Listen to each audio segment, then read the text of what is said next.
It was late on a Friday evening, the kind where the streets of Denver felt stretched thin between the glow of streetlights and the weight of another week gone by. I was exhausted after a long shift at the office, my body aching in ways that only a 30-something single woman could understand. Driving home on the freeway, I kept myself awake with the faint smell of stale coffee from the travel mug in the console and the soft hum of the radio, tuned low so the silence wouldn't feel oppressive. My mind wandered the way it always did at the end of a draining week. Should I pick up a rotisserie chicken from the grocery store, or would tacos from the drive-thru be easier? It seemed trivial, but those decisions had become the rhythm of my evenings. My fingers tapped on the steering wheel, eyes flicking between the road and the dashboard clock. For a split second, I glanced at my phone on the passenger seat, glowing with a notification. That was the moment it happened. The sound of glass exploding ripped through the calm. Airbags detonated against me, the chemical sting filling my nostrils as the car twisted violently. Metal crumpled like paper, and my seatbelt yanked me into suspension. Blood seeped down the side of my face, and the taste of iron coated my mouth. I remember thinking, oddly detached, I didn't even scream. It was just silence. A door creaked, footsteps shuffled. A voice broke through the haze. "Ma'am, can you hear me? Stay with me. Help is on the way." Sirens began to wail faintly, then closer, filling the night until I felt hands pulling me free. The world blurred, then snapped back under the harsh fluorescent lights of the ER. When I woke properly, the antiseptic sting hit first. A nurse explained with clinical calm, mild concussion, fractured ribs, dislocated shoulder. She said I was lucky. But lying there with an IV needle in my arm and a monitor beeping steadily beside me, I didn't feel lucky. I felt small, invisible, and already forgotten. Hours stretched into the night. The gown itched against my skin. The smell of disinfectant clung to the sheets. I kept glancing at my phone on the table by the bed. Surely by now my parents would have heard. Maybe my sister Zafira would send a message, or at least one of them would call. Word travels fast in families, at least, that's what I'd always believed. You don't know who really cares until you're broken. That thought repeated itself as if it were being carved into the walls of my mind. I waited for the phone to buzz, for any signal that someone out there remembered I existed. Nothing came. I let myself believe patience would be rewarded. By the next afternoon, the silence grew heavier. Nurses came and went, checking vitals, offering medication. None of it filled the void. Finally, near dusk, I picked up my phone.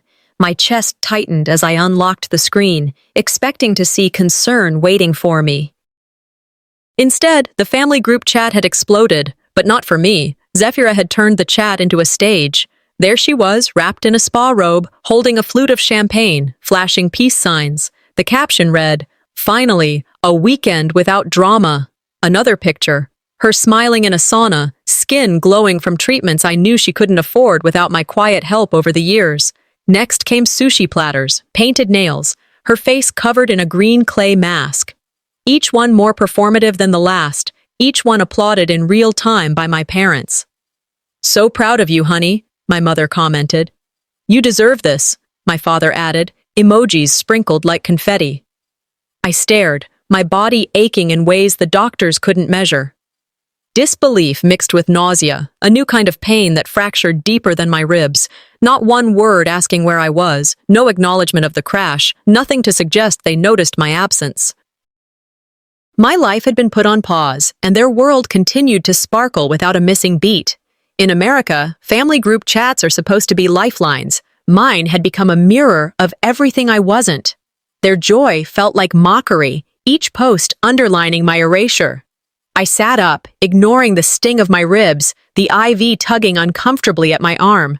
The glow of the phone screen filled the dim room, every pixel another reminder that in their eyes I was absent, replaced not by another person, but by the noise of indulgence. Not one word asking where I was, not one text saying, "Are you okay?" It was as if I had vanished completely. If this was what family looked like, I wasn't sure I belonged in the picture anymore. The second night in the hospital felt heavier than the first. The ceiling above me never changed, same faded white panels with little specks in them, like freckles I could memorize. The IV pump clicked every so often, the monitor beside me gave off its steady rhythm, and the food tray sat at the edge of my bed untouched, its contents going cold long before I managed a bite. Nurses came in and out, their shoes squeaking softly on the tile floor, their voices professional and kind but detached, compassion contained, never too personal. Time dragged in slow motion. I watched the hands of the wall clock crawl past midnight, and the silence settled deeper. My phone lay next to me on the rolling tray, its black screen reflecting the glow of the overhead light. I stared at it for hours, certain that at any moment it would come alive with a call, a message, something. Nothing came. When people stay silent long enough, you start inventing reasons for them. Maybe Mom thought the hospital already called her. Maybe Dad was working on the car and didn't check his phone. Maybe Zafira was busy, she had her spa trip, maybe she didn't want to worry me with her problems. Excuses filled the space where love should have been.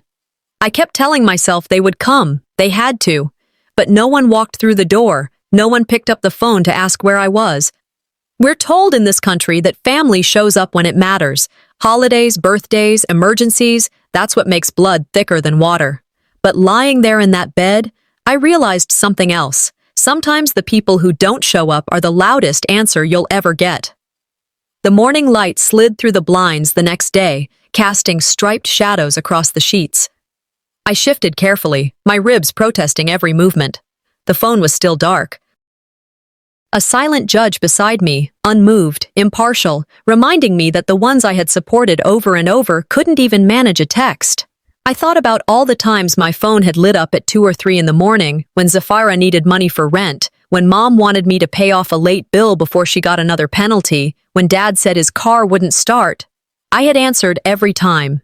I remembered transferring money in the middle of the night, ordering parts for Dad's car online, paying down Mom's credit card quietly so she wouldn't have to explain it to anyone. My phone had been their lifeline. And now, when I needed it to be mine, it lay still. A young physical therapist came in mid-morning, barely old enough to rent a car.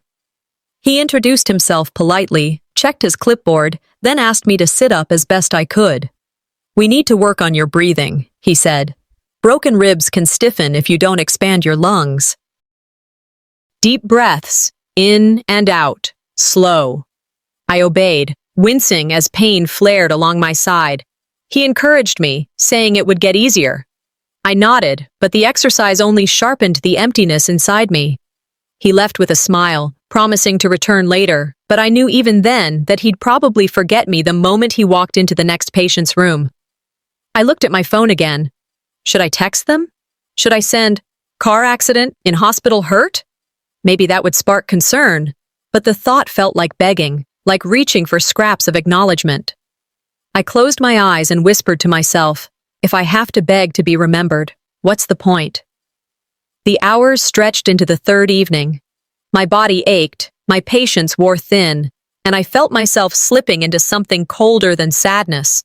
I wasn't waiting anymore. I was watching, documenting their absence in my mind. I wanted to see how far they would go in pretending I didn't exist. Finally, close to midnight, I reached for the phone. My hands trembled as I unlocked the screen, more from anticipation than from pain. The group chat glowed with dozens of new messages. Relief surged. Finally, I thought they must have realized, they must have cared. I opened the chat and froze. The only new message that mattered was a single line from Zafira. "Who's bringing wine tonight?" Below it, Dad had responded with a thumbs-up emoji. Mom had followed with a row of laughing faces. A cousin dropped a dancing gif. The screen lit up with chatter about brands, bottles, which store had the best deal. I stared at the words until they blurred. While I was counting each breath carefully, holding back groans so my ribs wouldn't seize, they were counting bottles, deciding who would carry them in. The contrast cut sharper than any fracture in my body. I thought, blood doesn't always mean loyalty.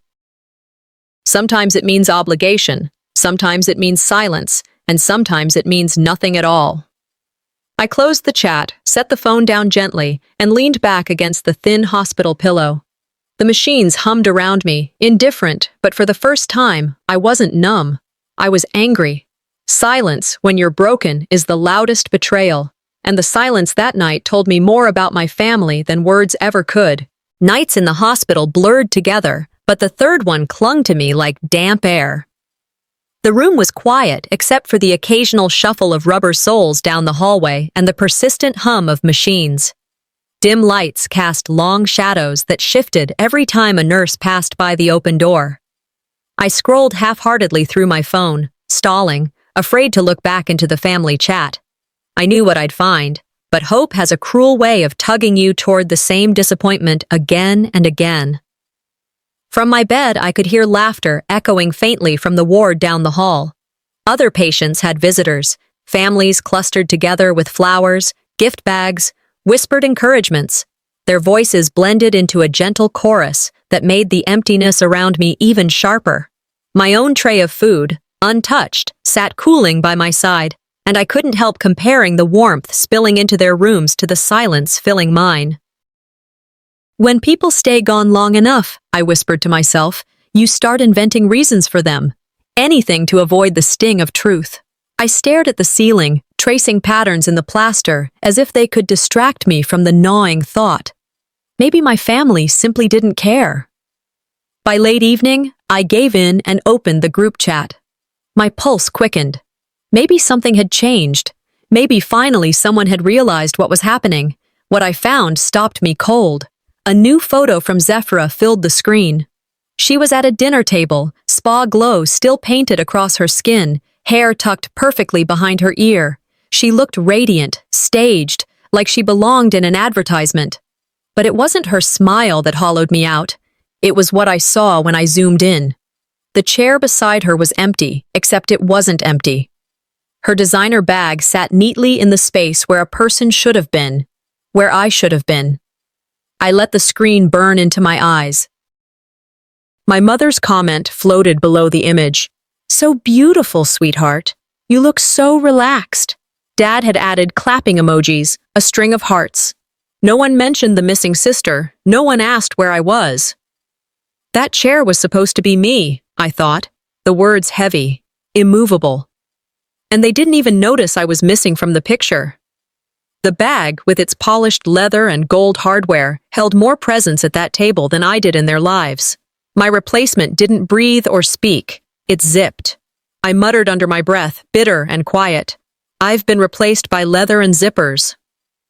I put the phone down, but the image stayed burned into my mind, sharper than any X-ray of my ribs.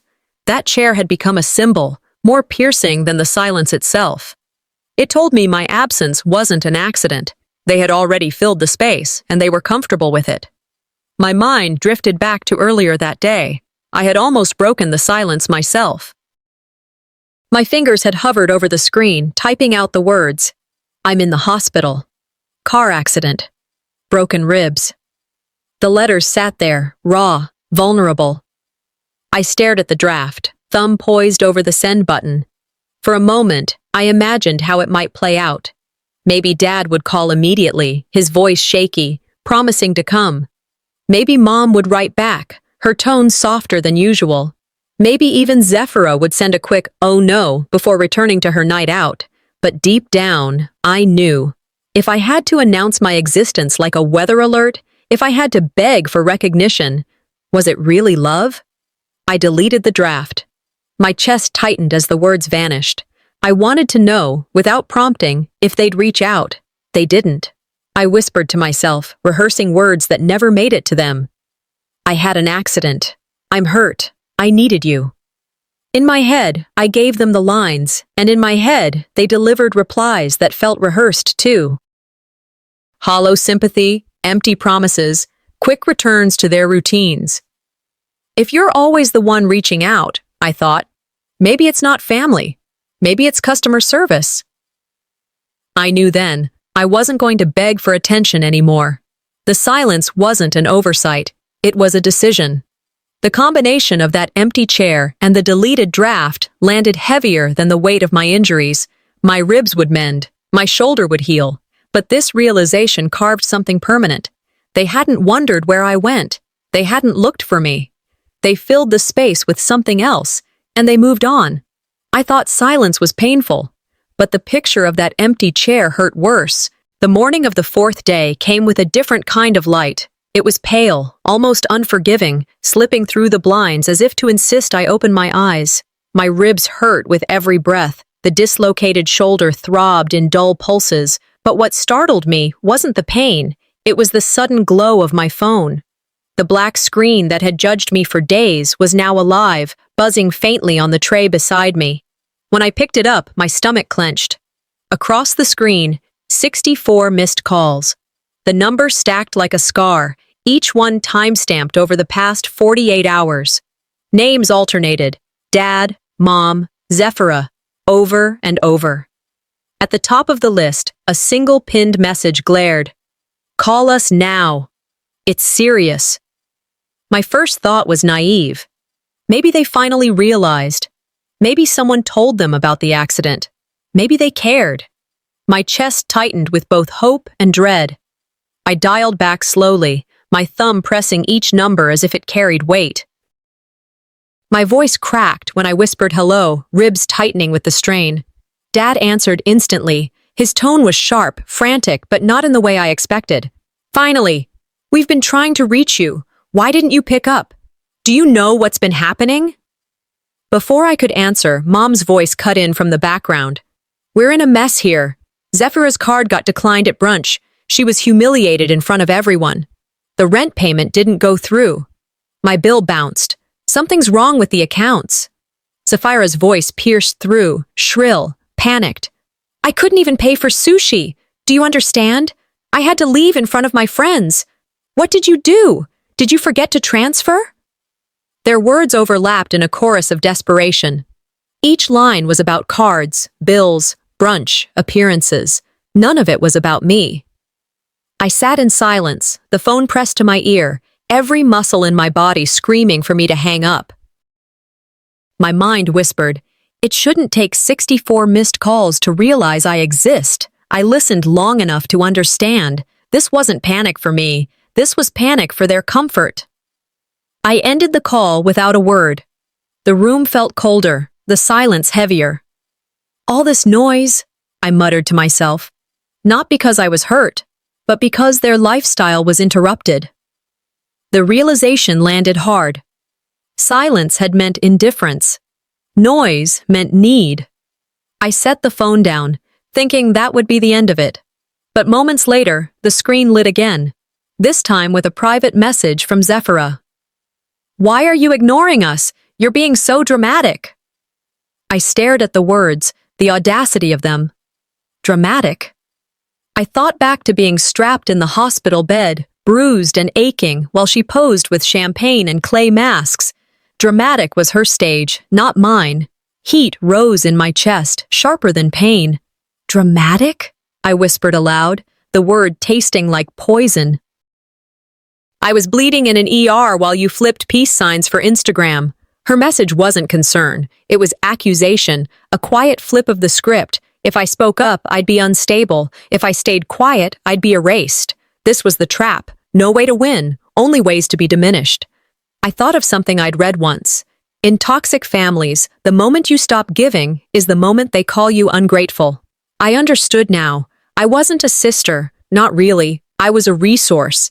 And when resources stop flowing, the gratitude dies, replaced with accusations. My hands trembled as I set the phone aside. This time, it wasn't pain making them shake. It was anger, quiet, measured, but burning steady. "They didn't call because I mattered," I whispered into the stillness of the room. "They called because their comfort depended on me." I let the words settle. My ribs hurt with each breath, but it wasn't the broken bones that were pushing me to the edge. It was the broken truth. If they wanted drama, I was ready to give them a truth they couldn't spin. The afternoon of the fifth day brought with it a stillness that made the hospital room feel heavier than before. I was propped up against the stiff pillows, half dozing, when a knock broke through the silence. A nurse stepped inside, carrying a thick envelope. "This just came for you," she said gently, placing it on the tray beside me. "Delivered by courier." I frowned, pushing myself upright, ribs tightening in protest. The envelope sat there like a weight, my family's address scrawled in neat letters across the return corner. For a fleeting second, my chest lifted. Maybe it's a card. Maybe they finally care. I traced the flap with trembling fingers, the paper crackling softly. The monitor beside me kept its steady beat, echoing the racing of my heart. I tore it open carefully, almost reverently, as if I were unwrapping a fragile apology. What spilled into my lap wasn't comfort. It was paper, neatly folded, stamped, and bound by formality. A contract. Typed lines marched across the page. Interest rates, repayment schedules, penalties for late payments. At the bottom, spaces for signatures. One for me, already lined out, waiting like an executioner's block. What twisted the knife deeper was seeing my mother's and Zephyrah's names already scribbled in pencil, placeholders as if my consent was nothing more than a formality they could count on. The air in the room seemed to thin. I held the paper with shaking hands, bile rising in my throat. They couldn't write a get-well card, but they could draft a loan contract. I laughed, a brittle, broken sound. The paper felt colder than the sterile walls around me, sharper than the needles taped to my arm.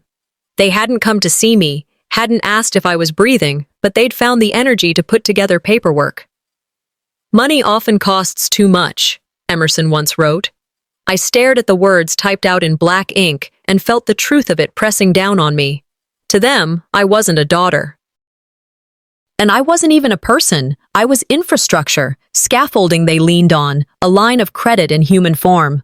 I placed the contract back into its envelope, setting it carefully on the tray, as though it could burn me. My ribs ached, but the pain was nothing compared to the ache building in my chest. Needing distraction, I reached for my phone. Notifications blinked across the family chat. Against better judgment, I opened it. Zephyrah had posted again, her face lit by brunch sunlight, spa glow intact. She posed with a mimosa, laughter frozen in pixels. And there it was, beneath the photo, my mother's comment. "So proud of you, honey. You always take care of yourself." The words stung sharper than the IV in my arm. I was lying here stitched together, ribs strapped, skin bruised purple, and she was applauding luxury, praising self-care that had always come at my expense. The phone felt heavy in my hand. I scrolled further, seeing more hearts, more clapping emojis, words of admiration from relatives who only knew the story my parents wanted told. Zephyrah was radiant, independent, thriving. I was invisible, erased, replaced by a glossy facade. I whispered the word before I realized I had said it aloud. Enough. It wasn't loud, but it was resolute. Something hardened inside me at that moment. The contract, the brunch photo, my mother's praise for the wrong daughter. It crystallized into clarity. This wasn't carelessness anymore. It was choice, a pattern, a truth I had been too loyal to confront. I leaned back against the pillows, the ceiling above me suddenly less oppressive. In American families, appearances are often mistaken for achievement, but I saw through it now. Applause for spa days while ignoring hospital beds wasn't pride, it was betrayal. I slid the envelope aside, fingers steady now. They thought my worth was in my signature. They were about to find out it was in my silence. The first warning I gave my family wasn't in words, it was in what I refused to sign. The evening crept in slowly, the light outside fading into the pale blue that only hospitals seem to trap behind their blinds. I had grown used to the sterile smell, the hiss of air vents, and the muted shuffle of nurses in the hall. But boredom, and something darker than boredom, made me pick up my phone again. I scrolled without aim, desperate to fill the silence. That's when I stumbled on it. My mother's Facebook page. Pinned to the top was a fresh post. Her words stared back at me. "Some people lash out when they're in pain. Please keep us in your prayers. We are trying to stay strong." Beneath it, a photo, Zephyrah, draped in a spa robe, steam curling around her hairline, smiling faintly as though she carried the weight of the family on her shoulders, and the caption from Mom, "Even in chaos, we deserve peace." I blinked at the screen, trying to understand. Chaos. She hadn't been in the hospital bed for days. She hadn't been fighting to breathe through broken ribs. But there it was. My mother's curated reality, carefully composed for her church friends, her neighbors, the community that adored her. The comments rolled in like a wave. "Stay strong, Halcyone. You're such a good mother. Prayers for your family. You'll get through this. Sending love. What a beautiful daughter you have." My chest tightened, not from the fractures, but from humiliation that spread like fire. I lay hooked up to machines, my body stitched and aching, while my story was being rewritten publicly, as if I were the unstable one, the source of chaos, the ghost who deserved no mention. "They couldn't come see me," I whispered to the empty room, "but they could log in to broadcast a version of me that didn't exist." In America, people curate their lives online, smoothing the rough edges, erasing the inconvenient truths. But this wasn't about polishing reality. This was about rewriting me into the villain, so their narrative of strength could shine. I turned the phone over on the blanket, but the damage was already done. The faces of people who knew me as a child, who'd watched me grow up, now saw me as a nameless source of turmoil. My family had drawn the lines clearly. They were the victims, and I was the storm.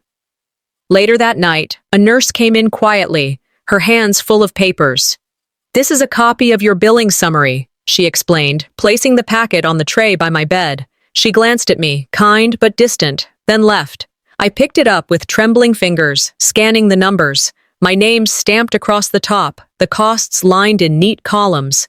I noticed the email address on file, the family's shared account listed as my emergency contact.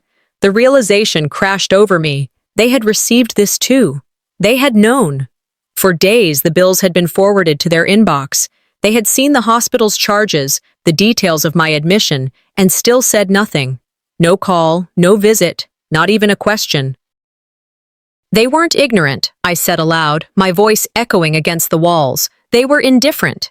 Elie Wiesel's words surfaced in my mind. The opposite of love is not hate. It's indifference. And in that moment, it was undeniable.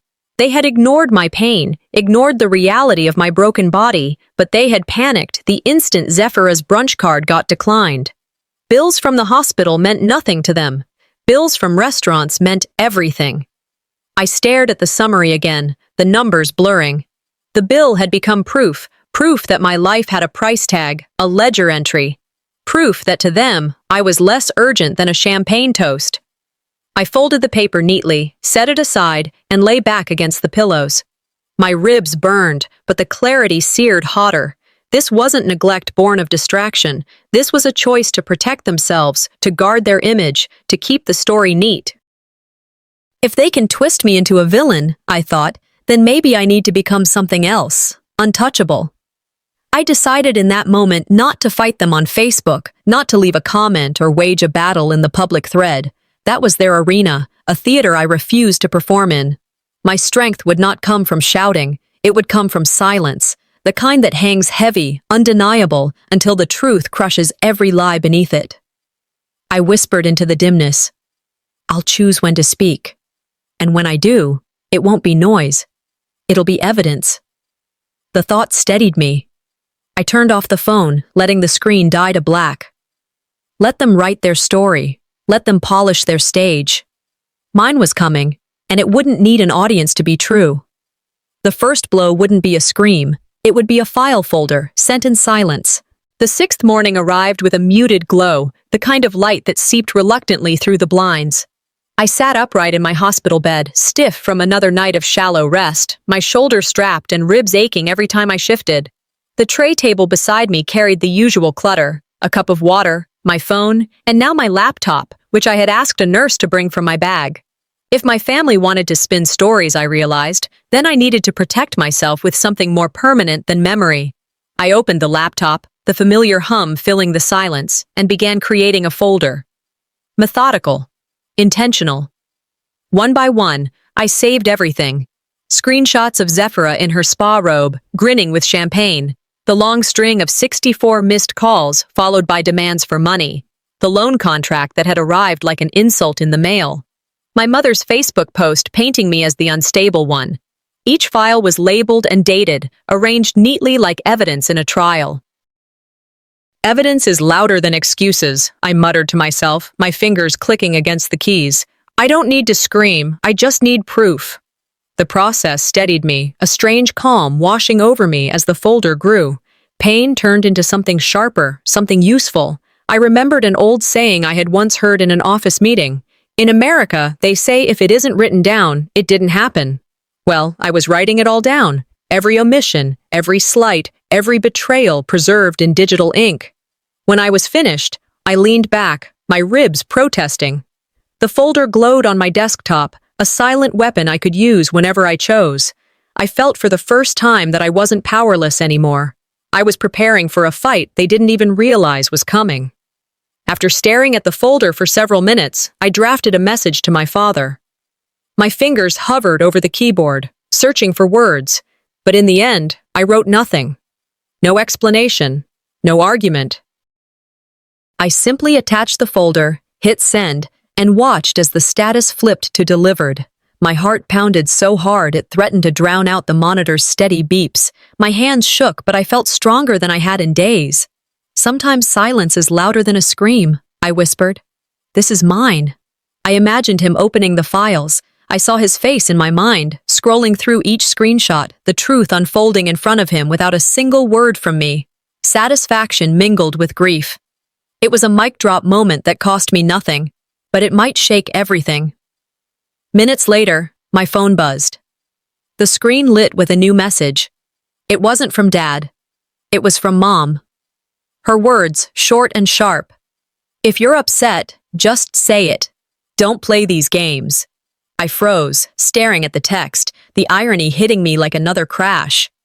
Games? I nearly died on a highway. My body was held together by straps and stitches, and she had the audacity to call this a game. My throat tightened as anger spread through me, hotter than the pain in my ribs. This was the tactic, I realized. Gaslighting, shifting the blame back onto me, making me the unreasonable one.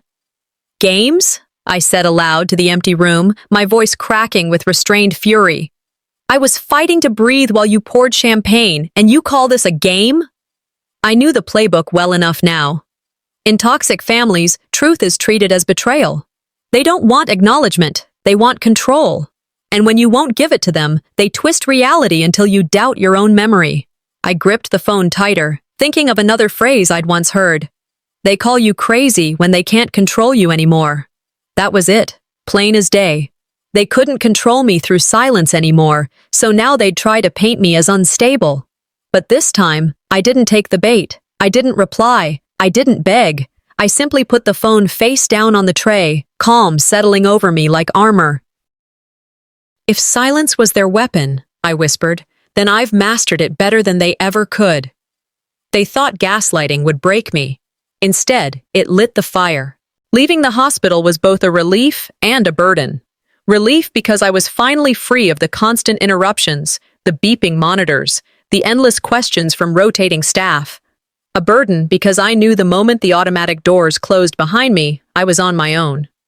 The driver of the rideshare gave me a sympathetic glance as I slid carefully into the back seat, clutching my hospital bag. Every bump in the road was agony. My ribs screamed with each jolt, and my shoulder felt like it might unhinge itself all over again. But through the haze of pain, there was a strange calm. I was going home, not to anyone waiting with soup or flowers, but to silence, a silence I could control. Unlocking the door to my apartment, I breathed in the familiar scent of lavender from the candle I had left unlit days before. The space was small, but mine. No one could barge in. No one could demand. For the first time in a week, I could sink into my own couch, cover myself with my own blanket, and just exist. Peace, I realized, isn't the absence of trouble. It's the presence of justice. And for me, justice meant being out of their reach. I barely had time to savor the stillness before my phone buzzed. A notification from the bank. Suspicious activity detected on your account. My heart dropped. Opening the app, I scanned the alert.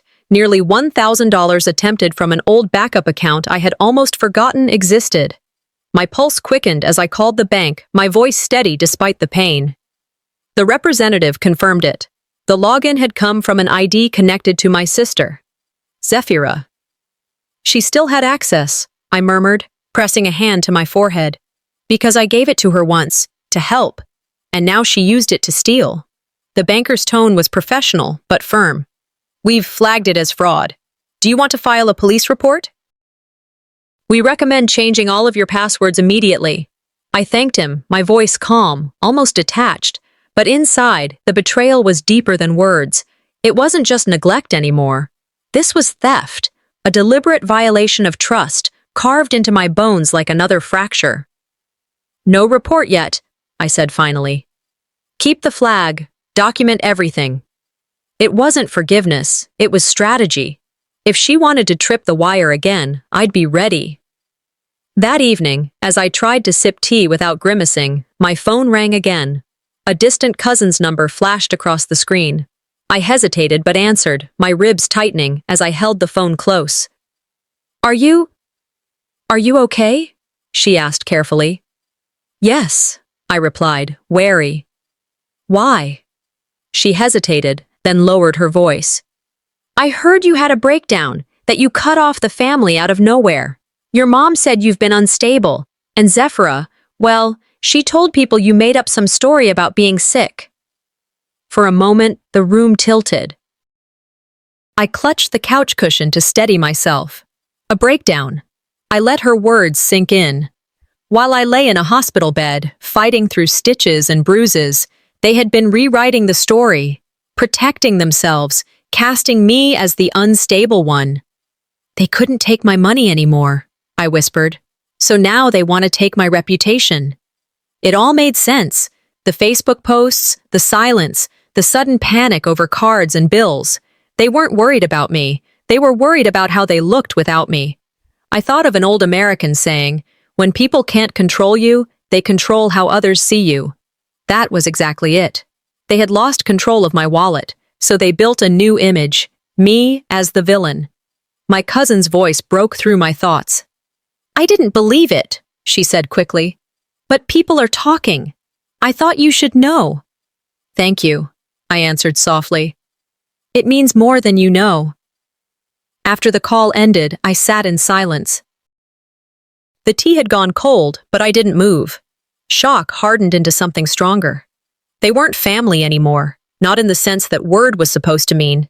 They were enemies, protecting their comfort at the expense of my truth. I turned to my laptop, the folder glowing faintly on the screen. Screenshots, contracts, bank alerts, every piece of evidence waiting. If they wanted a war of stories, I whispered, I had the receipts. They thought they could bury me under rumors. I was about to bury them under proof. The quiet of my apartment felt heavier than the silence of the hospital. At least in the hospital, the beeping monitors and hurried footsteps of nurses had been a kind of background company. Here, the stillness pressed in from every wall. My ribs throbbed with each shallow breath, and my shoulder ached as though the strap had fused with my skin. I tried to settle into the couch, tea cooling on the table, when my phone lit up with a familiar name, Dad. I hesitated, staring at the screen until it nearly went dark again. Against better judgment, I answered. His voice rushed in immediately, strained, uneven, carrying something that was supposed to sound like sorrow. We've been worried sick, he began, but the tremor in his words wasn't grief, it was pressure. You should have told us.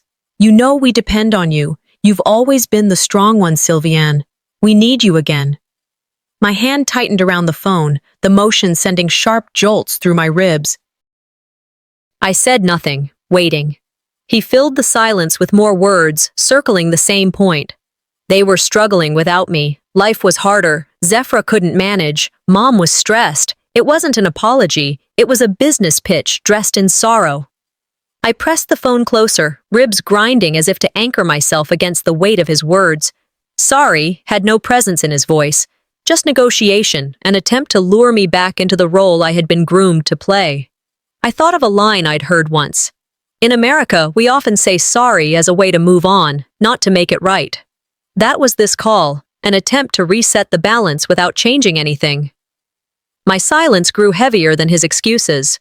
He faltered, coughed, then muttered something about calling again later.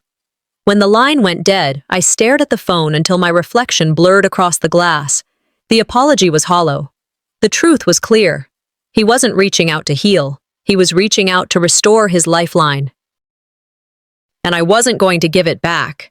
Hours passed, shadows stretching across the floor as daylight slipped away. I pulled a blanket around me and tried to close my eyes. Just as the apartment dipped into evening quiet, there was a knock at the door. I froze. No one ever knocked this late, and certainly not for me. Slowly, I pushed myself up, wincing with each step toward the door. Peering through the peephole, I saw a familiar face I hadn't expected. Araminta. I opened the door to find her holding a grocery bag and a container of soup, her nurse's scrub still wrinkled from a long shift. "I didn't want to intrude," she said quickly, "but I couldn't stop thinking about you. I thought you might need something warm to eat." My throat tightened. "You showed up," I whispered, almost to myself. Then louder, steadier, "That already means more than anything they've done." She stepped inside, placing the bag on the counter, unpacking eggs, bread, and a few essentials I hadn't had the energy to think about. The smell of soup filled the room, richer than any meal I'd had in days. We sat together at my small table, steam rising between us. She asked gentle questions. How was I feeling? Did I have follow-up appointments? Was I sleeping? Nothing probing, nothing judgmental, just presence. "I know we lost touch," she admitted, "but I never forgot how kind you were to me back in school. When I heard what happened, I couldn't just sit at home." I swallowed hard, fighting the sting behind my eyes. "Sometimes strangers, or almost strangers, step in where family steps out," I said. She smiled faintly. "Then let me be that person who steps in." We talked until the soup cooled. For the first time since the accident, I felt warmth that wasn't from medication or machines. It was human care, freely given. After she left, I sat alone at the table, staring at the half-empty bowl. It was humbling and heartbreaking. The people who owed me nothing had given me everything I needed. Presence. Family isn't who shares your name, it's who shows up. For the first time in weeks, peace brushed against me like a fragile thread. Yet the realization was bittersweet. My own family might never give me this kind of love. They had chosen their narrative, their convenience, their lies. The phone buzzed again later, glowing with more missed calls. I didn't pick up. I didn't need to. I already knew who was on my side. The next time they called, I wasn't answering as their safety net. I was answering as their reckoning. Morning spilled into my apartment with a thin, golden light. I had been drifting between sleep and wakefulness when my phone buzzed again. This time, it wasn't my family calling directly. It was a message from an old acquaintance. Attached were screenshots. At first, I didn't want to open them. Every time I did, it led to another wound. But curiosity tugged at me, and I finally tapped the screen. The images stopped me cold. Zephra, sitting in a trendy cafe, surrounded by friends. She was mid-laugh, hair tossed over her shoulder, the kind of moment she loved to stage for an audience. But the next photo told the real story. A waiter stood beside her, holding her card, while awkwardness rippled through the table. The caption beneath read, "Declined." I could almost feel the heat of embarrassment rising from her flushed face. Friends tried to stifle their giggles, hiding behind napkins, exchanging glances. One girl even snapped the picture that had now landed in my hands. A new text arrived seconds later, this time directly from Zephira. All caps, furious. "Why would you do this to me?" I stared at the words, a bitter laugh escaping my throat. For once, I hadn't done anything. I hadn't lifted a finger. The system had simply responded to the reality I had put in motion days earlier when I froze the accounts. "For once," I whispered. The consequences were louder than me. I set the phone down, letting the satisfaction settle over me. There was no gloating, no dancing in victory, just the quiet truth that justice, in its own way, had arrived. In America, money troubles reveal themselves in public faster than in private. That day, the truth had stripped away her glitter. Evening came softly, shadows stretching across the room. I had just lowered myself onto the couch when another knock startled me. Not sharp, not demanding, gentle. I shuffled to the door, ribs aching with each step. Peering through the peephole, I saw Eamon, my elderly neighbor from across the hall. I opened the door slowly, bracing myself. He stood there, holding a small casserole dish wrapped carefully with foil. His kind eyes met mine. "Heard you were back from the hospital," he said simply. "Thought you could use a home-cooked meal." My throat tightened. "You didn't have to." He waved me off, stepping inside just enough to set the dish on the counter.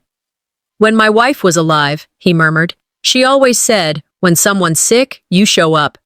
Figured I'd better listen to her voice in my head." The words settled in me like warmth spreading from the inside. "You don't know how much that means right now," I told him, and I meant it. We sat at the little table while I uncovered the dish. Steam rose, carrying the smell of chicken, rice, and herbs. Simple, humble, but it filled the air with comfort. We ate quietly for a few moments before he said, "I've seen you rushing to work, carrying more than one person should. Sometimes, when the world gets too loud, kindness comes from places you least expect." I nodded, swallowing both food and tears. "Sometimes," I replied softly, "the kindest gestures come from the least expected places." The contrast cut sharp. My family broadcast lies to anyone who would listen, spinning stories about me, while a neighbor I barely knew had knocked with dinner in hand. After Eamon left, I sat alone at the table, staring at the casserole dish half empty.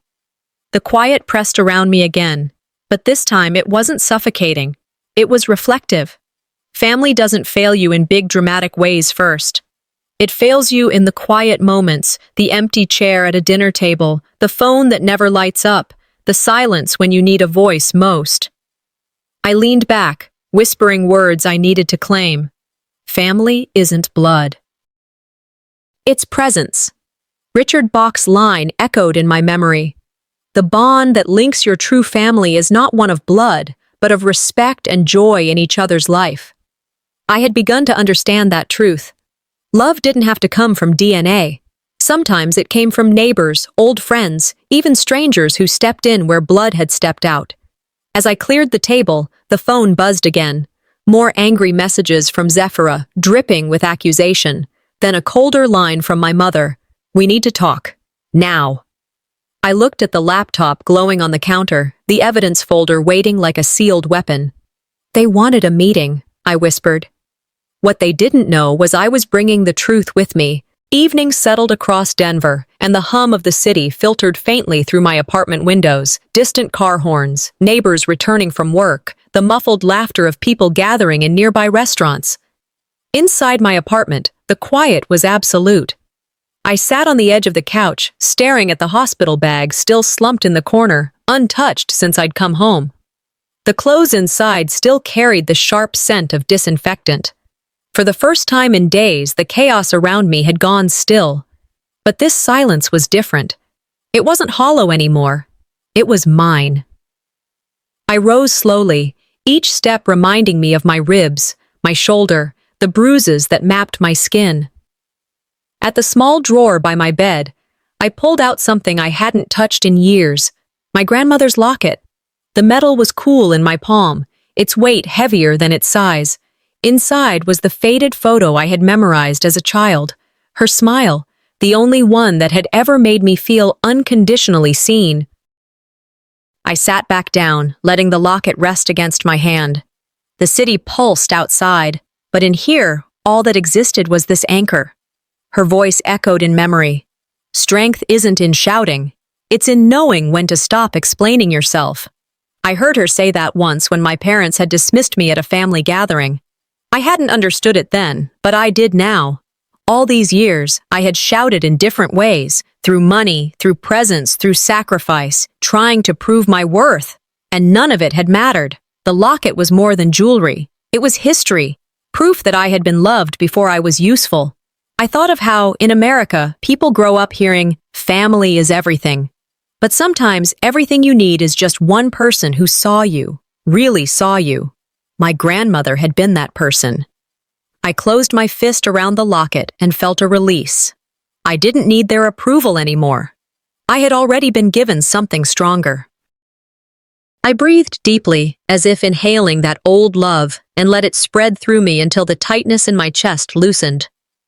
I sat at the table, the casserole dish Eamon had brought still sitting where I'd left it.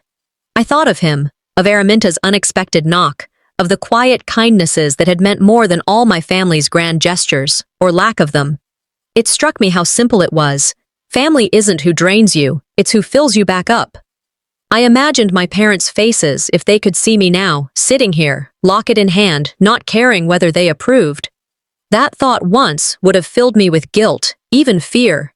Now it only made me feel free. The truth didn't need my defense anymore. Their silence and their slander told its own story. I slid the locket over my head and let it fall against my collarbone, not as jewelry, not as decoration, but as armor. I touched it lightly, letting its weight settle. Sometimes the bravest thing you can do is stop waiting. Waiting for them to see me, to care, to apologize. That wait was over. My phone sat on the counter, glowing with unread messages, dozens of them. I didn't bother to open them. I didn't need to read their excuses or demands. They want me back in the game, I whispered to the quiet apartment. But I've already left the field. I leaned back, hand on the locket, breath steady. Tomorrow, I would close the last door they had into my life. The 11th day after the crash arrived like a line drawn in sand. I woke with a clarity I hadn't felt in weeks. My ribs still ached when I sat up. My shoulder tugged when I reached for the laptop on the table, but inside, the weight had shifted. This wasn't another day of waiting. It was the day I severed the final ties. I opened the laptop, the glow illuminating the stack of papers I'd been keeping. Screenshots, contracts, financial records, every betrayal preserved in detail. One by one, I organized them into folders, labeled and backed up. The silence of the apartment made the work sound louder, the click of keys, the whir of the printer. Finally, I printed one blank page. Across its center, I typed the words in bold. This account is permanently closed. Holding the page, I felt my chest tighten and then release. I had begged for love once. Now, I was closing shop on a business that called itself family. In America, when you close an account, there is no halfway. It's final. That was exactly the message I intended to send. By mid-morning, I slipped into a jacket and walked the 3 blocks to the family's old mailbox. The streets were quiet, the crisp air biting at my lungs, each step steady despite the soreness in my bones. I slid the envelope in with the blank page inside, listening to the metal flap snap shut. The silence of the street wrapped around me, but it felt different this time, lighter. A weight lifted from my shoulders as I stood there, realizing that I had cut the line permanently. This wasn't revenge, I whispered. It was a notice. Back at the apartment, I picked up my phone and moved quickly through the settings. Blocked numbers, deleted email threads, family group chat silenced forever. The digital doors slammed shut, one after another. I thought of another saying I'd once read. Sometimes closure isn't about apologies, it's about refusing to keep the door open. I set the phone down and exhaled, long and steady. The release filled me with a strange power. For the first time, I felt untouchable. Later that evening, as I packed boxes for my eventual move, I opened an old drawer I hadn't touched in months. Inside was a thin stack of papers, held together with a rusting clip. I pulled them out absent-mindedly, then froze as I read. A car lease. A credit agreement. Both still under my name. Accounts my sister had been using all along. I sat heavily on the couch, the papers trembling in my hands. Even in their lies, I whispered, my name held up their world. But instead of fury, a smile spread across my face. This wasn't a setback. It was leverage. They had built their castle on my signature, and I had just pulled the foundation out. I called the company the next morning, my voice calm and firm. Remove my name, effective immediately. The representative confirmed the request, promising updated records. It was a clean break, a legal erasure of the ties they had once exploited. Back home, I carried the old copies to the balcony. The evening air swept through as I struck a match. Flames caught quickly, curling the pages into ash. The firelight flickered against my ribs, warming me in a way their approval never had. When the last fragment disappeared into smoke, I knew it was finished.